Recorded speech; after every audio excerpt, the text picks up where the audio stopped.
All right, what's up? Hey John, how's it going? Can you hear me? Yeah. Cool, man. So last year I started my first software engineering job. Cool. Actually, Okay. thanks to your content, it was pretty good. Um, so I have my performance review cycle coming up, and this year's been a little bit mixed. So I've definitely come a long way this year. Picked up new projects, um, done a lot of good work, but I had this one project that didn't really go well. It was a huge change to this one engine that we were working on. And I was like sort of responsible for the whole thing. But there were a couple like tiny bugs, like really small bugs that just like cause huge problems in production. I guess QA should have caught that, but they didn't. And Anyway, so just like it seemed like it dragged on for like a month or a month and a half of like just bullshit basically. Um, so I'm trying to figure out how do I approach the review cycle? How do I approach like the performance review? Hmm. Given that I've done a lot of good stuff this year, but that one project sort of like went kind of bad. Yeah. So, I mean, well, I'll let me step back because I'll say that, uh, in a sense, QA should have caught it, but that's their issue. Your issue is that you should have caught it. You shouldn't depend on QA to catch it. So just keep that in mind as a Mm, developer. It's like you all ultimately got to like QA your own stuff. Like you can't depend on them. And the reason why I say that is because it's your future and it's your project, right? It's like you can't depend on someone. Like you're ultimately responsible for it. There's a really good book if you haven't read, Extreme Ownership by Jocko Willink. I definitely recommend that one. You'll find that to be valuable.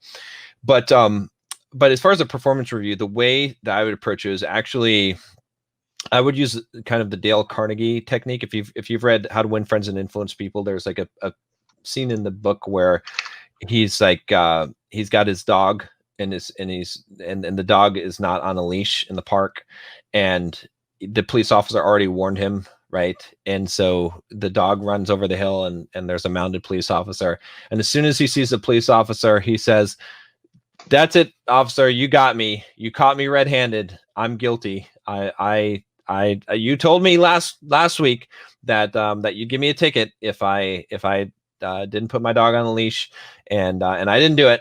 So I'm fully responsible." And the police officer's like, "Oh, don't be so hard on yourself. It's just a little dog. He's like, "No. You said last week, and I disobeyed you." And he's like, just don't be so hard on yourself. You're just a boy. You just have a dog. You just want to have some fun. I'll tell you what. Why don't you just like go over the hill, and I'll just look over here, and whatever."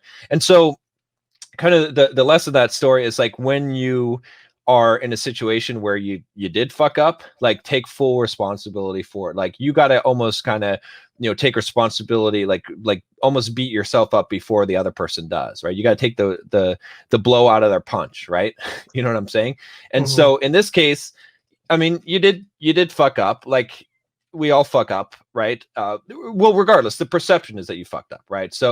Uh, so the way I would look at it as this review is I would, obviously highlight all the good things that you've done, right? Because you've had a lot of success, so that's good.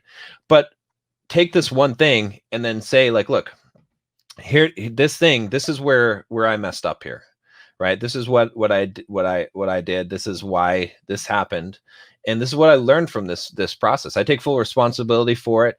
Something that had I had some more experience, I would have caught. Something that I would catch in the future now. You know what I mean? Like give a full account of like of what you've learned from it, and say that you're taking full responsibility for it. And this is where definitely don't say QA should have caught it.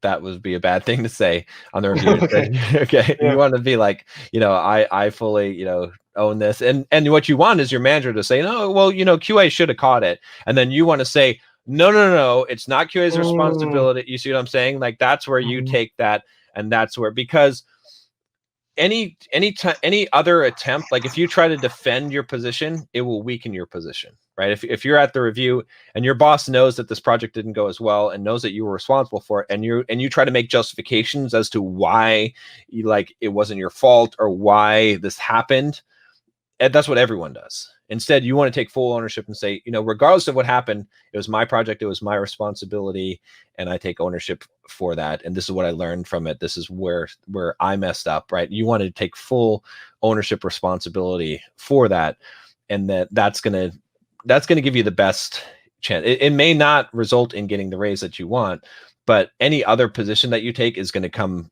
from a place of weakness. Whereas if you have a good manager and you take this approach, it's going to produce the best result.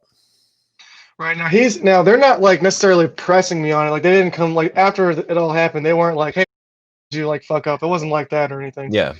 I think my boss has even said he's made the comment like the QA is like the gatekeeper. So like we've had other issues where he's like, "Well, QA should have caught." Like he said, QA should have caught that.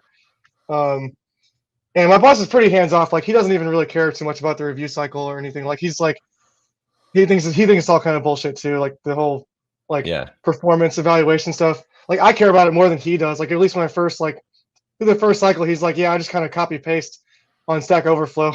He like looks up. That's what he told me. Because I was asking him, I was like, how do you do this kind of stuff? And he was just like, yeah, I just kind of copy paste whatever. So he doesn't take it too seriously. So I'm wondering, do I need to put that in there, or should I maybe put like a small paragraph about it, even though he doesn't care that much? Like, should I still kind of take ownership of that? I would still take ownership of it because Okay. the fact that you presented to me saying that you felt like it was a thing is like a lot of times people will they will say to your face, oh, it's not a big deal, or they'll like think that it's like, but then they'll be thinking, oh, it's your fault, you fucked this up. You see what I'm saying? So you want to clear that, like there's no way that taking responsibility and ownership for something is going to be a bad thing, right? It will never hurt you by taking this approach, but it can hurt you by not acknowledging it. So I would just acknowledge. Don't beat yourself up. Don't degrade yourself about it. Just be like, look, this is what happened. This is where, I made some mistakes here, and this is what I learned from this, right? So you ultimately want to display how this experience made you better. And you know what I mean? And like I said, taking, and it's good. Like if what you want is, again, if your boss is already saying, oh, well, QA is the gatekeeper and all this stuff, you still want to say, no, I understand that, but this is totally my responsibility and my fault, because what you want is him to be defending you. Because now if you're not defending yourself, you've got him defending you, saying, no, now he's fighting for you and fighting for, no, it is QA's fault. Like, look, it's not, not your fault at all. In fact, there's another story just like that. I don't have time for it right now, but if you haven't read How to Win Friends and Influence People, Dale Carnegie, definitely read that, because there is another section where someone messes up the payroll, and it's exactly that, and they go to their boss, and their boss is like, no, it's not, it's their fault, it's payroll's fault, and it's like, no, it's my fault, and he's like, well, anyway, that's a better approach to take for sure. Okay, and then so do I just need to run, like, do I need to do my own QA basically moving forward, kind of thing? Yeah, you can't trust anyone else. I mean, think of it this way, right? Like, you can't trust people with your reputation, right? Because ultimately it's going to come down on you, right? So you should be running your own QA. Obviously you might not catch everything, but you should be catching like everything that you possibly can. Like you should be doing the best QA that you can, right? Think of it as like, I'm trying to think of a good example of it, of like a little responsibility, but I nothing's coming to me right now. Something will come to me, but what I would say is that, like, ultimately, like you're responsible for your code, right? And what you create, right? And so even though someone else might need to have the job of finding bugs in it, if they do, or if they don't do their job, then it's going to come back to you. You see what I'm saying? So you don't want it to come back. Like anything that I'm going to put my name or my stamp on, I'm going to double check, and I'm going to make sure that it's correct. You see what I'm saying? So you got to kind of take that level of professionalism in your work. Okay. All right. Yeah. Cool. Well, I know you got other people to get to, but yeah, thanks for that. All right. Take care.